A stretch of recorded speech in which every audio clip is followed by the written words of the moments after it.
সকলো অসমবাসীলৈ সৰ্বপ্ৰথমে আমাৰ নিকেতনৰ ফালৰ পৰা ওলগ যাচিছোঁ আৰু আপোনালোকৰ কৰ্মকৰ্তাসকললৈ ওলগ যাচিছোঁ।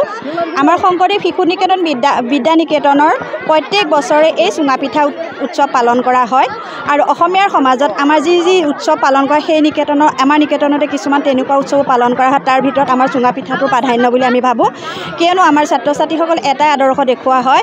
আঘোণৰ পথাৰত খেনি বুটলি সেই ধানখিনিৰে কি কৰা হয়, আমি তেওঁলোকক দিয়া হয় আৰু আমাৰ আঘোণৰ পথাৰত ছাত্ৰ ছাত্ৰীসকলকো লৈ যোৱা হয় খেনি বুটলিবৰ বাবে। সেই ধানেৰে আমি কি কৰোঁ, সেই ধানখিনি আমি শুকুৱাই চাউল উলিয়াই তাৰপিছত পিঠাগুড়ি খুন্দি আমি চুঙা কাটি পেলাই কেনেদৰে চুঙা পিঠা প্ৰস্তুত কৰা হয়। আমাৰ অসমীয়া সংস্কৃতিৰ ভিতৰত আমাৰ এয়াও যে চুঙা পিঠাৰ প্ৰাধান্য, সেইটো তেওঁলোকৰ আমি আদৰ্শ হিচাপে তেওঁলোকৰ ওচৰত দাঙি ধৰা হয়। আমাৰ এনেকুৱা এটা দিনতে আমি কি কৰোঁ, বাঁহ কাটি আনি তেওঁলোকক দেখুওৱা হয় আৰু চুঙা পিঠা প্ৰস্তুত কেনেদৰে কৰা হয় আমি তেওঁলোকক সেই আদৰ্শ দিওঁ।